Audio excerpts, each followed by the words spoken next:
So something else I like about Donald Trump is there seems to be almost a for sure thing now that Andrew Jackson is going to be removed from the $20 bill and replaced with Harriet Tubman.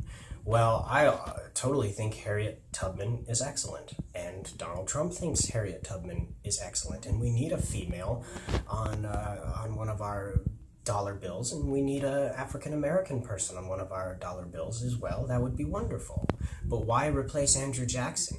Donald Trump says let's put Harriet Tubman on a $2 bill or some other denomination. Not be disrespectful about it either. Print out an enormous amount of that money.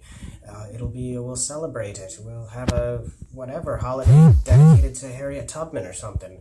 But at the same time, Andrew Jackson was an absolutely amazing figure in American history. He was a person of destiny. He rose from the muck. His whole family, mom, dad, brothers, sisters, everybody died in the Revolutionary War. He survived with a saber wound in his face from a British officer, a constant big scar across his face. And he grew up from the muck of having nothing, no family, and he got shot in the heart in a duel and walked away like it was nothing. And he went off to fight the Battle of New Orleans, which was a miraculous battle. You have to search like the Old Testament to find out a military victory so miraculous as the Battle of New Orleans. The Battle of New Orleans was not just the British out in the open and a bunch of Americans behind rocks and trees shooting at them. It was untrained plowmen fighting against one of the best military, possibly the best military. Great Britain at that time was almost kind of like the Roman Empire was at its time, or like America is nowadays. They were like the best military, the largest empire. And these untrained plowmen, poorly armed, poorly equipped, whatever, right off their farms. Andrew Jackson led them in a battle against these British veterans under Wellington. He's the guy that defeated Napoleon. And he took out 3,000, there were 3,000 British casualties, and a total of 8 Americans died in the conflict. That is just miraculous. People that were watching this were just like, this is amazing. The casualty statistics are like 200 redcoats for every one of ours, more than that.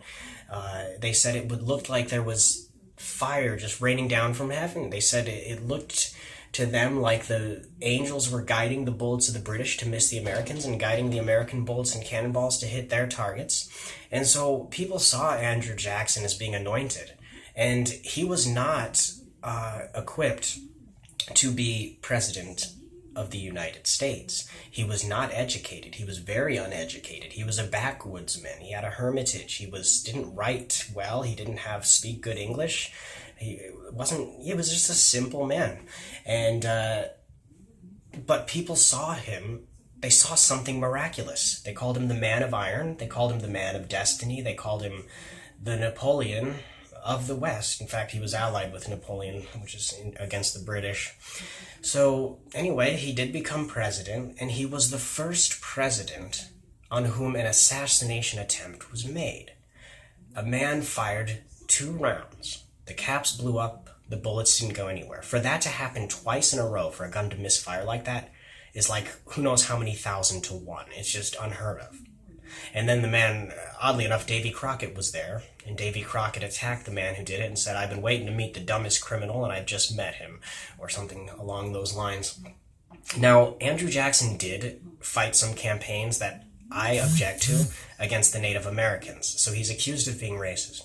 However, Andrew Jackson was an enemy of the British, and he wanted to make America as strong as possible, and the Native Americans, many of them had allied themselves with the British.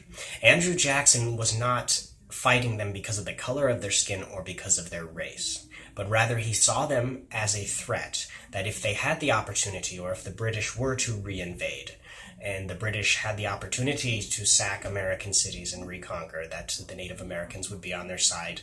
And he wanted them to move west and live their life west and to get out of Florida.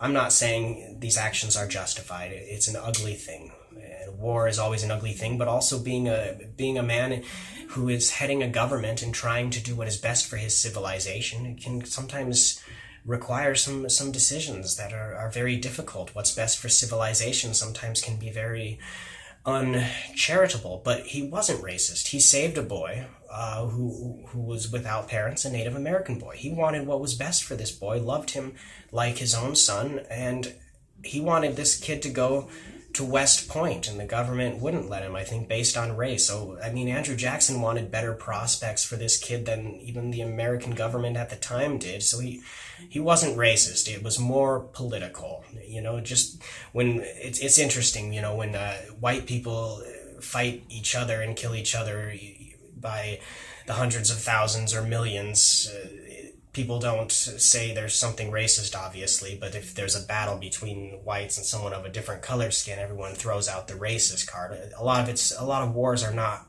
about race. They're about natural resources, or somebody being greedy, or somebody thinking they know what's best for civilization, or somebody wanting an empire. It has nothing to do with racism. So no, I do not think Andrew Jackson was racist, and I think we absolutely need to keep him on the $20 bill. And I think we should have a dollar bill that has Harriet Tubman. And I think Andrew Jackson is looking out for us. I think you should I write letters to Andrew Jackson. He was an anointed man, and I believe he's in heaven. He wants what's best for America, and I think he wants Donald Trump to get elected. May God bless you.